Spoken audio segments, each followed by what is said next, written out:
Neville, it really is a treat to have this time together, and a great topic that we have. And I'm amazed that we've been finding topics for over 2 years now. And this is the first time that we've covered health as a topic. So we've got a nice broad canvas to work on this evening. And I was remembering a little phrase that we have in English: early to bed, early to rise, make someone healthy, wealthy, and wise. And the first on that list is healthy, because without our health, we have nothing. It doesn't matter if we're wealthy and wise. If we don't have our health, what have we got? It's such an important topic. And I wonder, for you, having really dived quite deeply into this whole subject area for a very long time, your whole professional career, and having been a meditator for all of these years as well, what for you is the starting point when it comes to looking at our health and where we should first focus our attention? I think it's definitely the mind.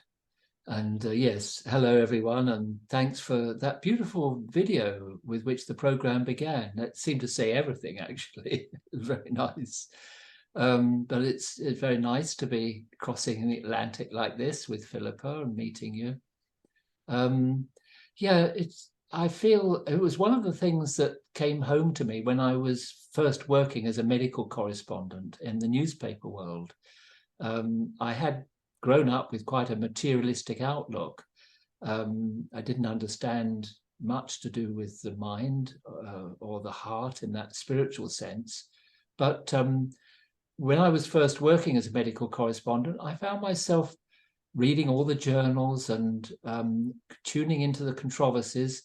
But the things that stood out for me were studies that were showing that when an individual dealt with something at a level of the inner being, the mind, the habitual thoughts, the happiness that they were finding in life, when that kind of shift was present, then sometimes dramatic improvements in health could take place. Even quite major illnesses could be shed.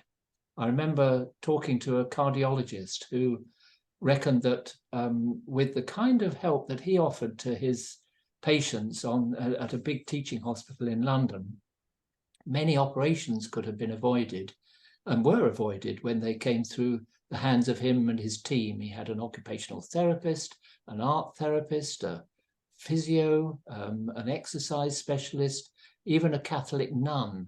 And he would tailor the treatment that he directed towards patients according to what he felt would be most valuable in putting them back on their feet, because very often their heart problem was a result of deep exhaustion, just the struggle of coping with life. And so this helping hand was quite remarkable at times in putting them back on their feet and removing the need for what would otherwise have been quite major surgery. And he gave them confidence too that the heart attack that might have really knocked them out and seemed to come out of the blue, he explained that no, generally speaking, if you hit by a heart attack prematurely, obviously we're all going to leave these bodies at some point.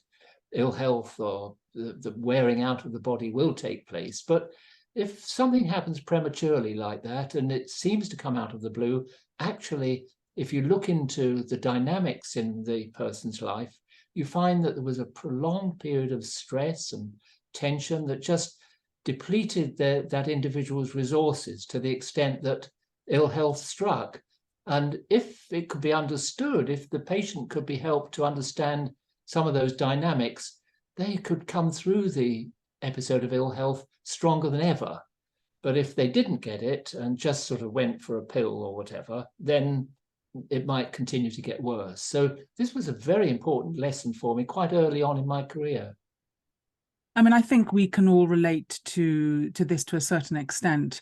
If we're having anxious thoughts, we'll feel a little knot in our stomach of tension that is nothing to do with what I've eaten, it's to do with what I'm feeling.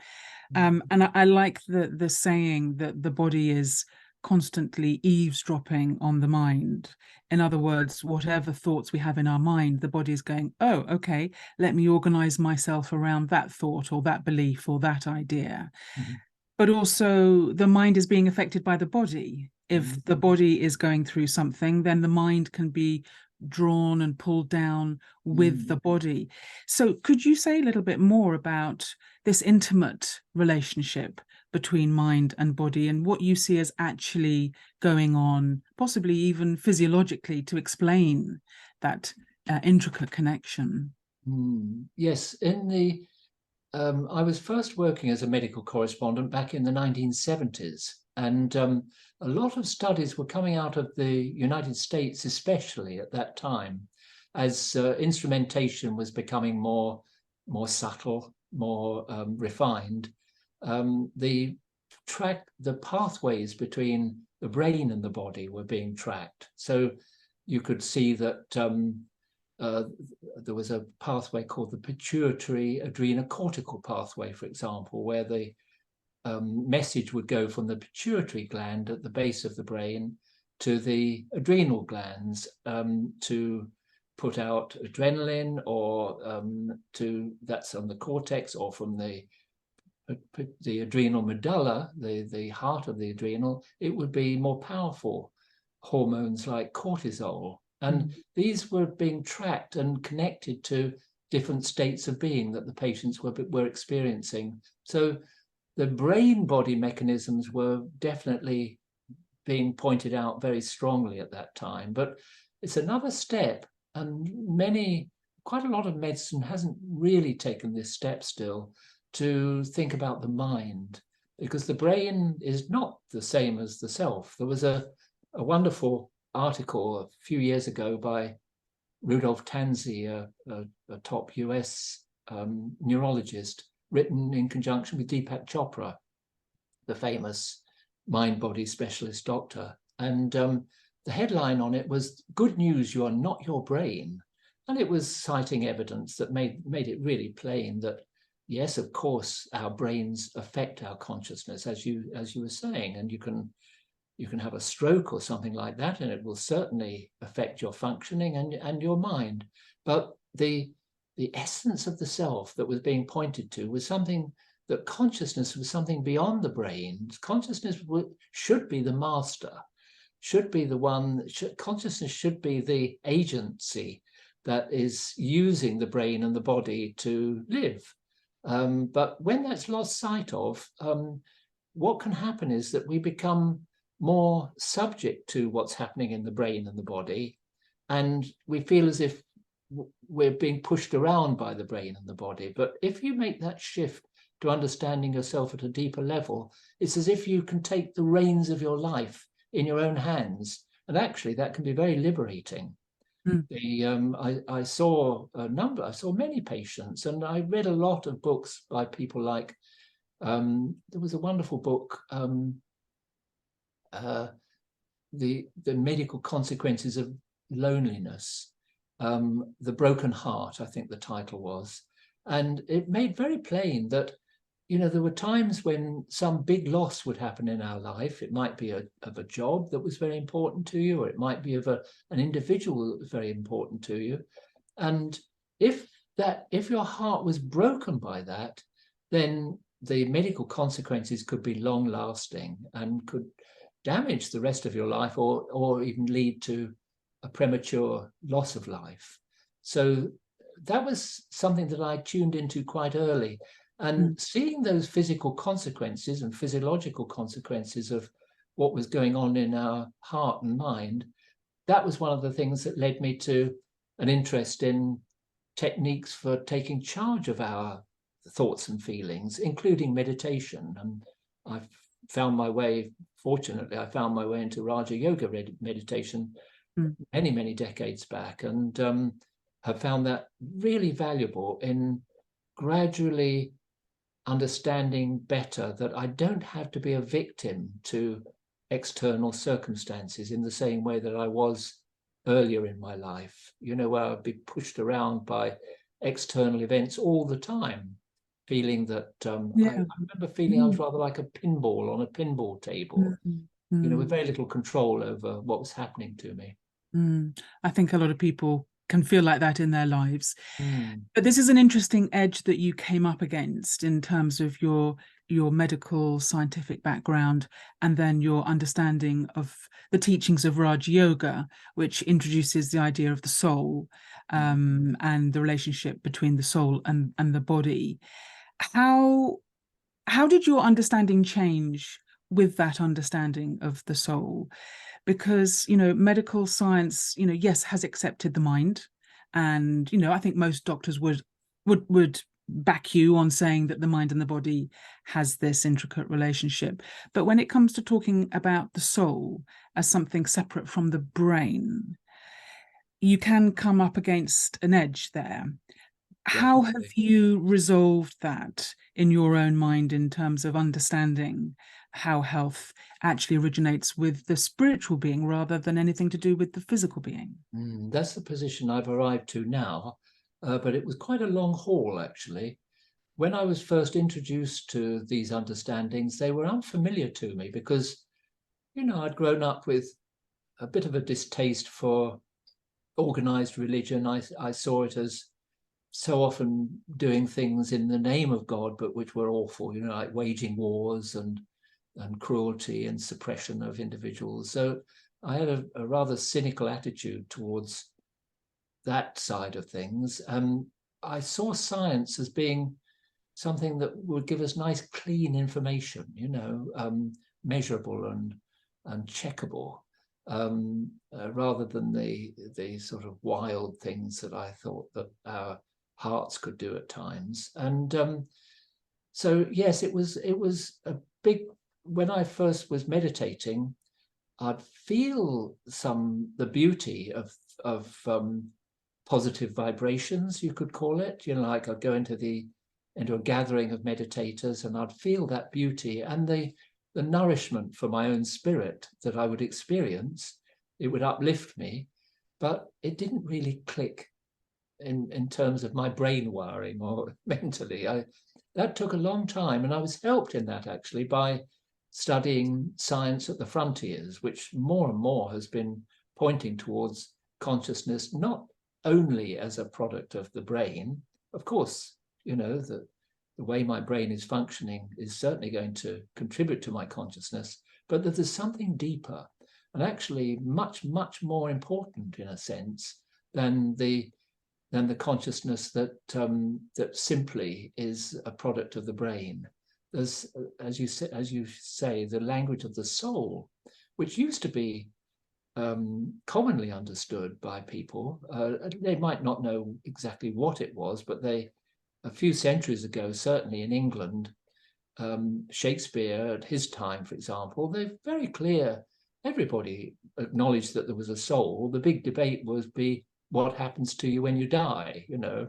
But the continuity of your consciousness was definitely understood. But that's kind of slipped away over the last 100 years. And I think actually this idea that we're just lumps of matter who happen to develop consciousness through, you know, billions of years of evolution of matter, I think is a toxic belief because it cuts us off from a very important part of what actually really can keep us healthy and happy, which is, you know, the thought that comes from our original soul qualities. Those are deeper than the programming with which we find ourselves lumbered sometimes. You know, you grow up, you taught various things, they get imprinted in your brain patterns, you have habits of thought that are hard to shed actually sometimes, you know, like you may have experienced some big disappointments, some disillusionments, some abuse, all sorts of things that can happen to people. And actually to escape from that programming is quite a journey, but I do think it requires this sense of understanding of the self as distinct from the brain and the body. It's very, very helpful to make that shift. And I feel very grateful that I was helped in that by, as I say, by looking at frontier science, and what they call the consciousness-based paradigm in science, or post-materialist science, it's emerging, and I'm sure it's going to be much more widely understood in the future. Definitely. And I love what you're saying about the teachings of meditation is to get in touch with our original qualities and this innate goodness, that our original state of being is a state of original goodness, because anyone from a Christian background has been raised with this idea of original sin, that, you know, we're deeply flawed right back at the beginning of time, and from that moment onwards we have been sinning, and all we can do is kind of atone for our sins. Whereas if we turn that on its head and say, no, actually in your original condition you're nothing but goodness, and the qualities of peace and happiness and purity as well are innate within the soul. So I wonder, you know, having just mentioned that word purity, and we're talking here about coming out of alignment with the, you know, the body soul alignment, which keeps us in good health. How do these qualities of purity and goodness help maintain a good relationship between soul and body? How are they helpful? Perhaps I could tackle answering that by looking at it from the other side, how impurity is such a threat to health, actually, because the way it works, and I've seen this in my own life, that impurity is like tendencies within oneself that go against our original goodness, our true nature. And when those tendencies are present, sometimes it's very hard to recognize them. They just feel as if, well, that's me, you know, that I get angry, or I get upset, or I'm lustful or greedy. You know, you just sort of think, well, that's me. But actually, these are distortions of our original nature, and they're distortions that are like dirt that prevents us from seeing clearly. And sometimes it's very subtle, like I had my significant other, if you like, someone with whom I loved very deeply, and I lost for some while, and the pain of that loss was like a distortion in my consciousness. So from time to time, if I was reminded of the loss, if something reminded me of it, it would be a source of unhappiness, of stress, of sadness, and I sometimes wouldn't really know quite where it was coming from or how to stop it. But eventually, when I realized that this was a residue of a past mistake, if you like, where I'd lost myself in another, because I see purity as being when we are inside out, when we have so much fullness in our spirit that in our relationships with work and with people, we are not dependent, but we are giving. That's purity, actually, because the soul itself is a kind of generator of a positive energy in its original condition, as you said, that goodness that is there. But these other things get in there, and they get in the way of that positive flow of energy, that alignment, as you called it, with the body too.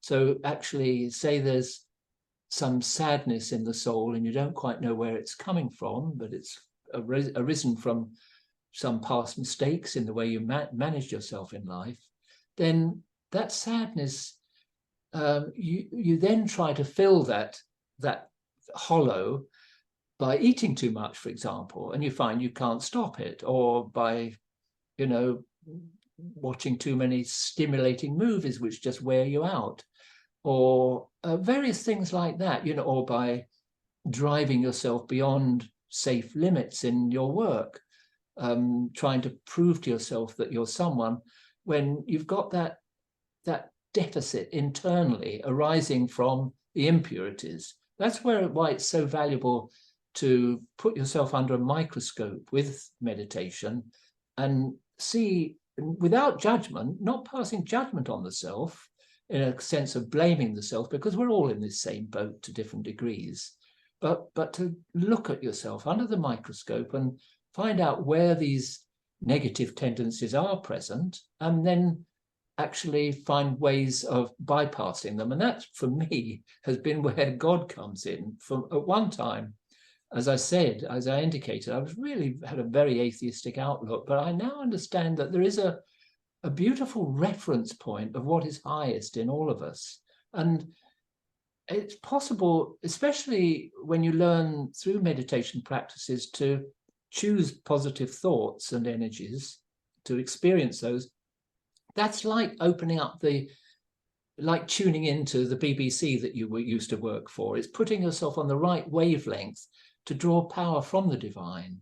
So that's another of the great values of meditation, that you're choosing your thoughts and feelings of a pure kind. It doesn't mean that you're there. You may still have those negative tendencies, but when you're sitting in meditation, you connect to that pure source. You draw power from that, which gradually displaces the impact of those past wounds or mistakes. It's a really helpful process.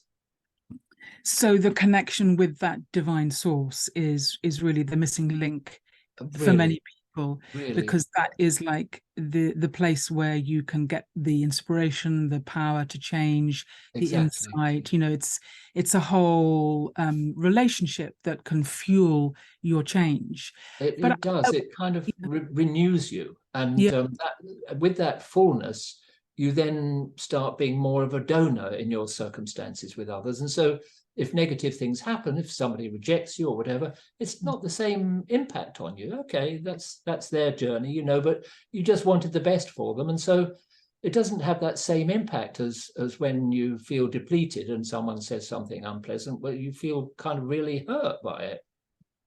So, you know, the mind, which you started off talking about as being the most important thing, and in meditation, it's connecting the mind with the mind of God, if you like, to create that beautiful energy and that beautiful feeling. Really, but my question that came from when you were just talking was, from your experience, you know, we've talked about this right alignment between the body and soul and having the right thoughts and feelings. Can you tell yourself positive things that aren't necessarily true, but you're like a mantra, you're just repeating them, you're trying to force a positive outlook, whereas actually beneath the surface there are these other things going on? Is there any benefit in kind of faking it or pretending that you're feeling okay when actually you're not? Does the body know that you're faking it, or can you actually trick the body into thinking that actually things are okay? There is the saying, fake it till you make it. So, you know, sometimes I think those positive affirmations and things do work, but in my case, I have to say, I never found that they did much for me. And I remember a colleague at one of the newspapers I was working for telling me that his wife was doing a lot of this work. You know, he was a bit frustrated by it, but he said she was doing it every day.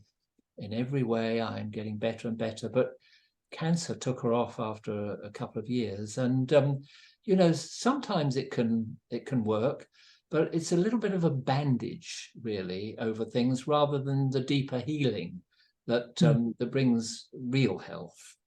The deeper healing brings that purity internally with which real health begins to emerge in your everyday life, both your relationship with your body, because you don't need to drink, or you know, you might want to drown your sorrows previously with drink, or you might want to eat to comfort yourself rather than just to nourish your body, and all these other habits. You might be a shopaholic, you know, because you lose yourself in that for a while. All sorts of things that can sometimes be quite damaging.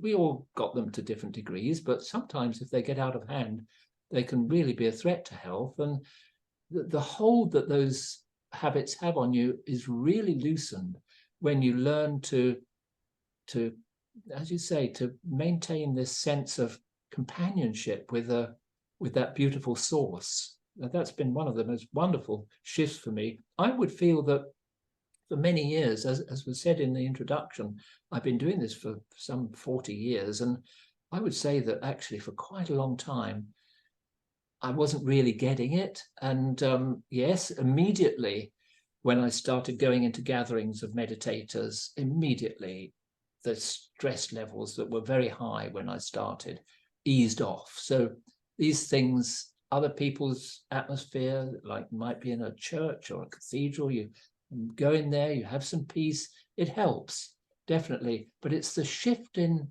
it's the cognitive shift whereby you understand and recognize that there is that beautiful source of truth, and that you can access that just with a thought.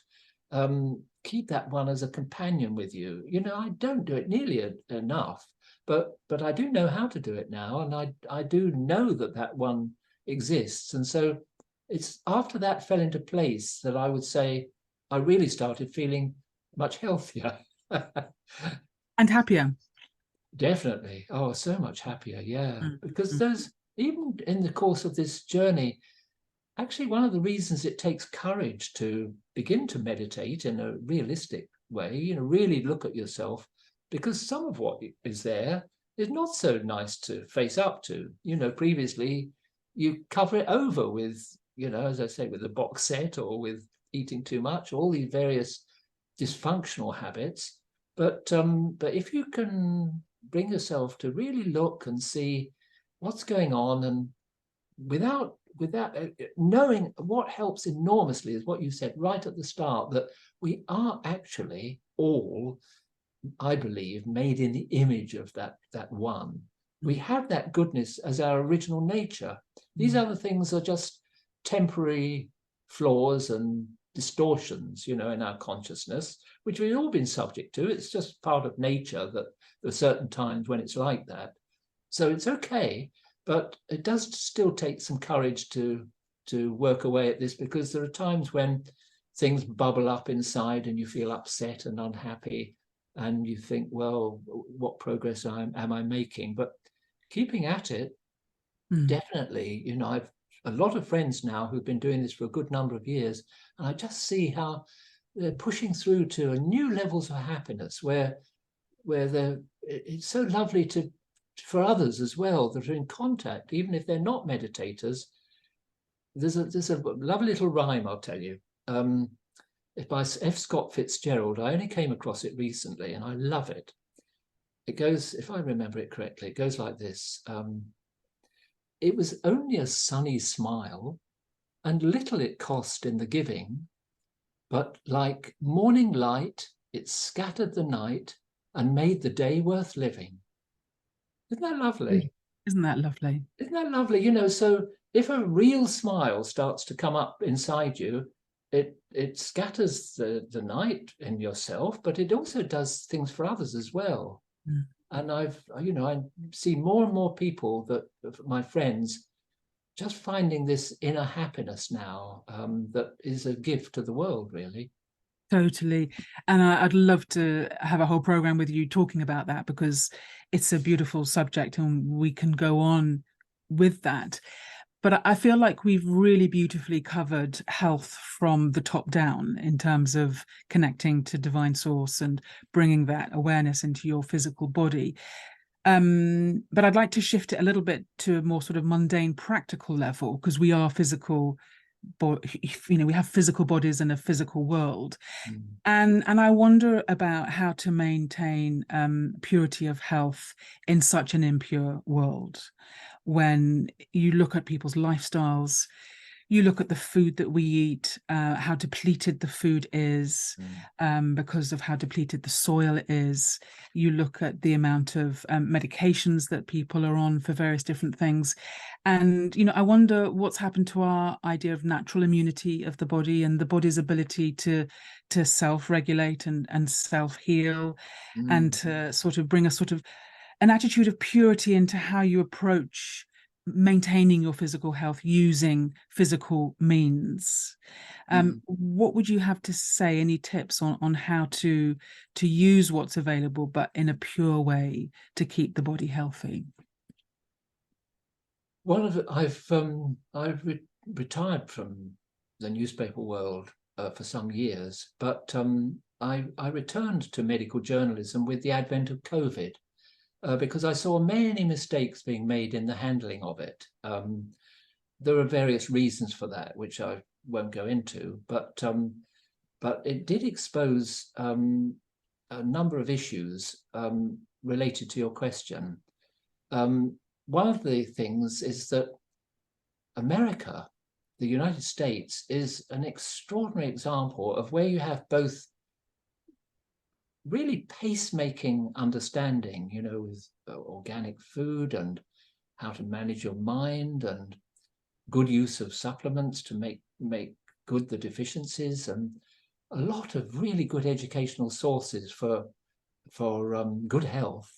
They're there, but the American people are also subject to terrific pressures from what some of the commentators call predators, the big corporations that just lose their consciences because they can make so much money from drugs and poor quality foods.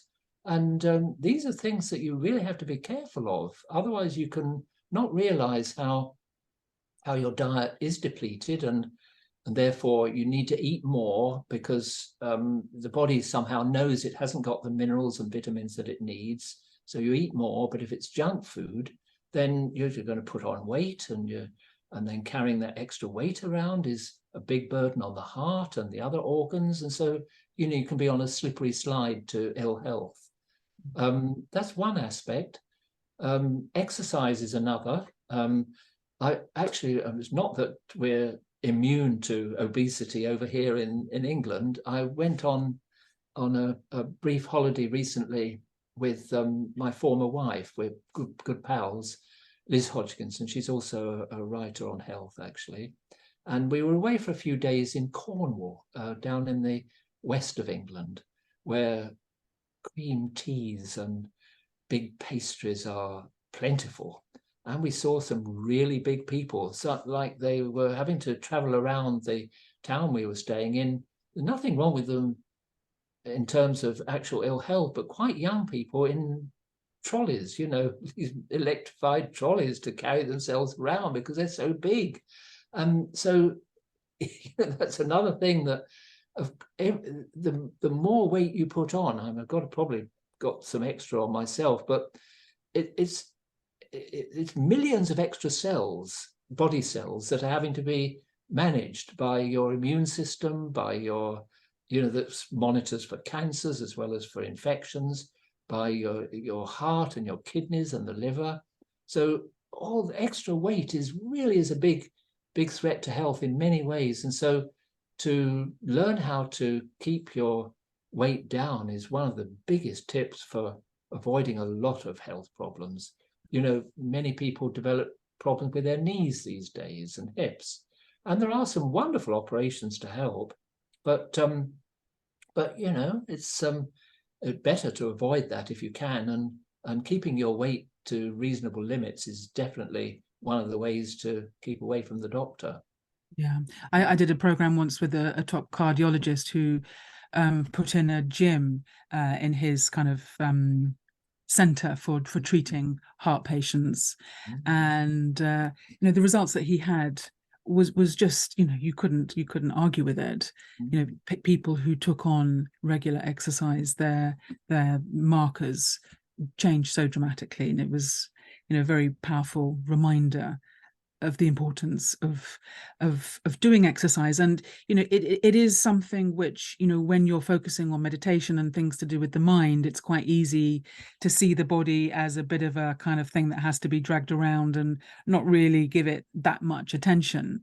But I think, as an organization, we're beginning to really appreciate that actually this body needs to be cared for in a way that does involve exercise, does involve looking at what you eat, and really putting the spotlight on those things.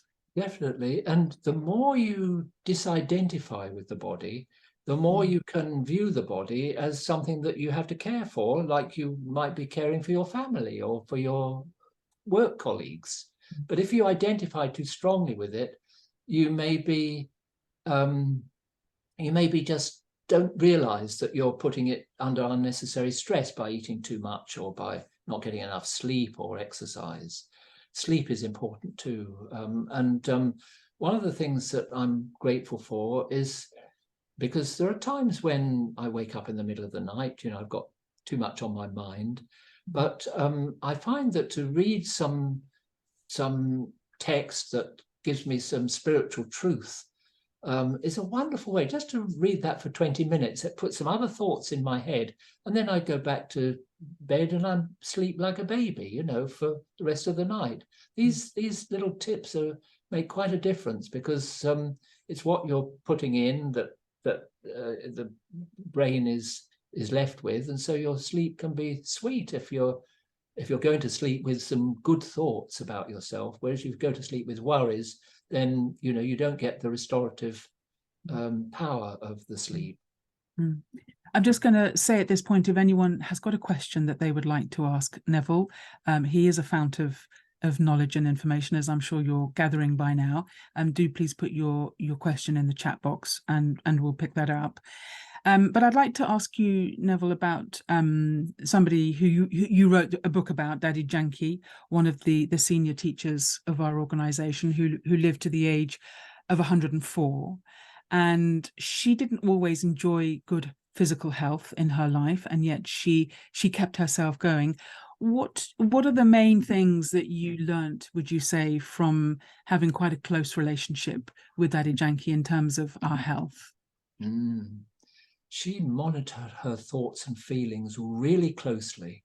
It was quite remarkable. I didn't realize it at the time, because she was such a fountain of wisdom, and I would sit in her classes and it would wash over me and I'd take benefit from it. But since she actually left, I'm seeing some little clips that contain some of the essences from her classes, and just in a few words at times she conveys what a spiritual genius she was, in this sense that she was monitoring her thoughts and feelings all the time to make sure that there was nourishment for her body, for her heart and her brain. She said a very interesting thing shortly before she died, that the entire work of the Brahmakumaris, which is the spiritual university with which I've studied Raj Yoga, the entire work of the Brahmakumaris is all about the head and the heart. And she meant it physically. It was so interesting. She said, this heart of mine is filled with happiness, and this head and brain are cool, by which she meant she'd got a context of understanding, so that things that might distress other people when they see them happening in the world, she would put it in a context. It's okay. Bad things have to happen at times in order that good can follow. She held this kind of understanding so closely that she from that spiritual understanding, her head and her heart became very strong, and that's how she managed to live to 104, despite actually having had various illnesses right through her long life. So you're talking there about the heart, and Daddy Janki talked a lot about conscience and having a clean conscience. And, in terms of purity, I wonder how having an honest heart, a clean heart, a pure heart, where there's no conscience biting, there's nothing weighing you down. How does keeping a focus on our heart energy, our feeling energy, how would you say that affects our health? There was a time when I underwent an exercise where we were led to visualize the heart and to actually go in and open a door and go inside the heart and see what you found there. And I found that this happened after I've been meditating for some years, but I went inside as instructed, and I found that, yes, there was light in there, but there was still some grey areas, some dark patches. And I thought, oh, there's more to do in the healing of this heart. And so sometimes an exercise like that can give you some insight, although it doesn't necessarily give you the power to overcome the wounds or the scars that are present within the heart. But this was a kind of mental exercise that was a pointer. But over time, what I found is that the more I learned to experience the peace and the love and the contextualization that spiritual wisdom gives, the more I experienced that, it would like gradually displace, like pouring clean water, pure water into the mind and heart. It would gradually displace the dirt and remove the wounds and heal the wounds. And I did this exercise again recently, and I found that my heart was now much more full of light. And I think it is a process of just regularly practicing connecting to the divine and the beauty that's present in the divine, studying spiritual knowledge so that you keep monitoring yourself to remove negative tendencies. And in this way, you move forward. Your actions have to become better as well, and they do automatically, because you're more sensitive to other people's needs, you're more giving. But you do have to make sure that you don't, like that mistake I'd made earlier in my life of losing myself in another. I thought that was the best thing to do in life. I thought that was love. But actually, it leads to a kind of dependency rather than real love. And I'm glad that mistake has been overcome now. But that was one that took quite a long time to shift, I think, and had caused some of that hurt in my heart. But I mean, yes, we are these things kind will of go. Yeah, where kind of society conditions us to think that experience of love is the goal of human, the pinnacle of human achievement. But for many people, it has a lot of other things mixed in with it, which it doesn't necessarily give them the experience that they were hoping for. We've got a very interesting question that's come in, looking at trauma and the effect that trauma has on the energetic body, but also asking whether trauma can somehow become intergenerational. In other words, the experience of trauma actually affects your genetics, and somehow that becomes an imprint that can be carried on to the next generation.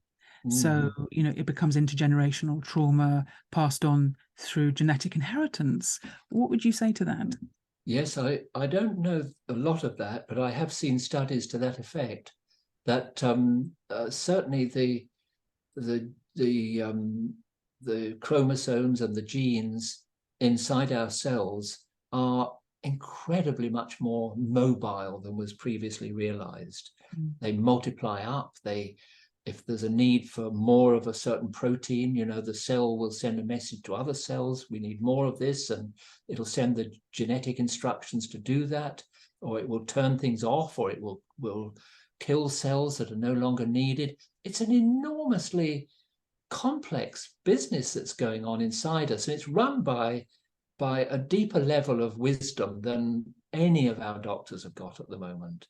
Far, far deeper. And sometimes when we put a drug into the body, it can be like a spanner in the works that makes things worse. It might temporarily seem to improve things, but it can actually be a spanner in the works. But at other times, medicine is advancing, and there are some brilliant medicines that can help us too.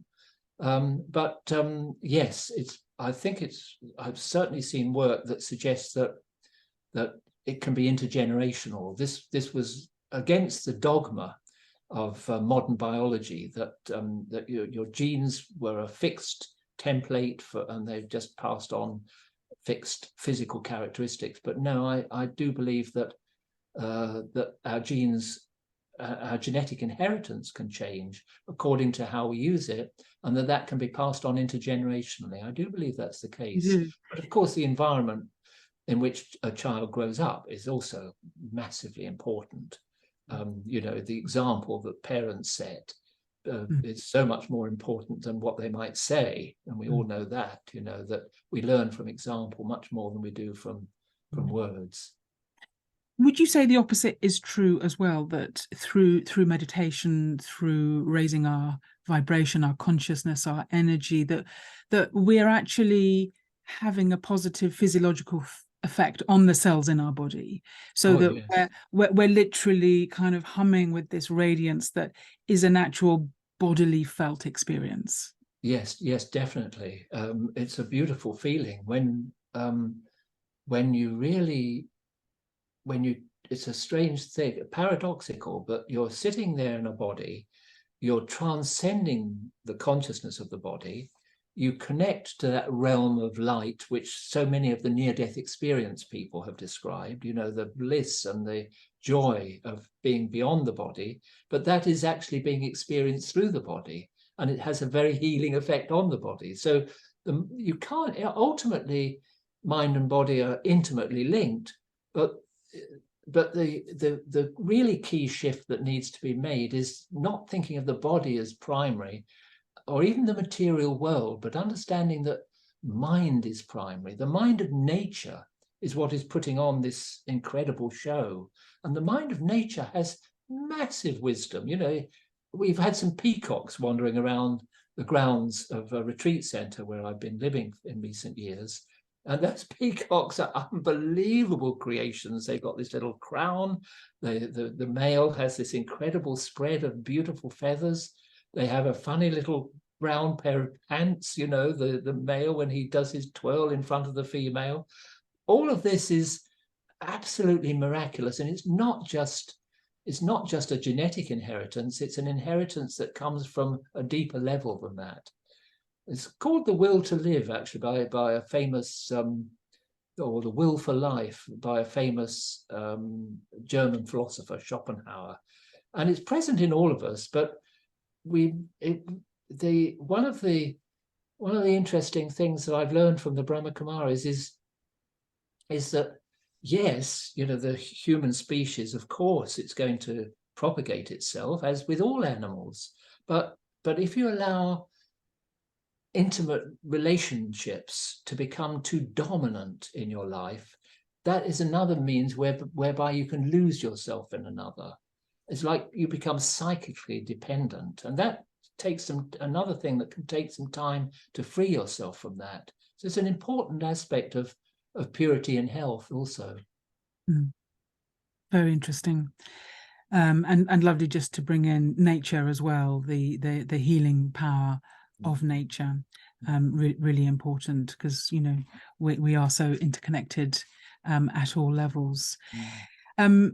We've kind of, in a way, come back to where we started, which is talking about the mind. And I wonder if this is a good point to actually have some experience of bringing our mind into that right consciousness that you were referring to. So if I could ask you to just lead us into our closing meditation with a few of your own thoughts, to give us some insight into how you use this whole power of silence, this whole power of connecting with the divine, to bring healing, positive energy into your physical body.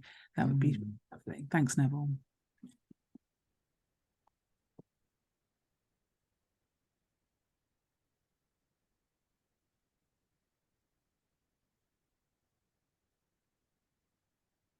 As I mentioned, even having a simple thought like appreciating the opportunity to be with you in this conversation, organized by Sister Ranjan and the Dallas team, and the fact that a number of people have been listening to our sharings. Just, when you appreciate the gifts that life offers, however big or little they are, that's in the right direction for meditating.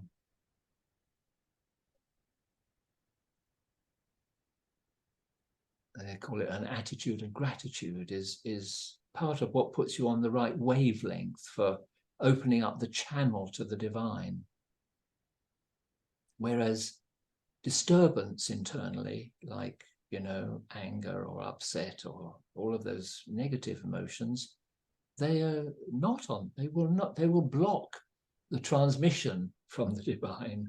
They'll stop you from enjoying the companionship of the Supreme. So firstly, those thoughts of gratitude and appreciation are a lovely way of coming into the right space. And then I've learned enough now about this almost magical, incorporeal entity that has become known as God. I think despite the distortions of history and power and all the rest of it, many have known God intimately over the years, maybe not fully, but such inspiration for humans from connecting to the divine. But I feel that especially in the time we're in now, as if that light is seeking to shine through into our world. There's a lot of darkness in today's world, but at the same time, this light is actively seeking us out to reveal itself and allow us to connect with it and renew in our own consciousness and helping others in the same way. So when I meditate, I have a sense that that companion is available to me, that non-physical Supreme Being can come beside me. Like in India, sometimes they invoke a departed soul at a wedding, not a wedding, at a funeral or at a memorial service. And similarly, it's possible to invoke this one when you've understood the beauty of this and what it's all about and how powerful and ultimately how simple it is. I am a soul. I have a body, beautiful, complex instrument with which to experience life.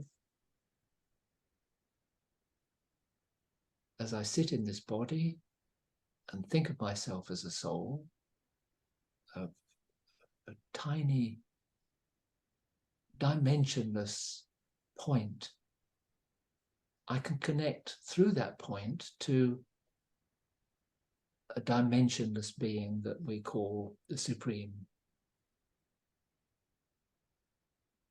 And because this is non-material, it's easy to actually open up that connection and feel the presence of that one.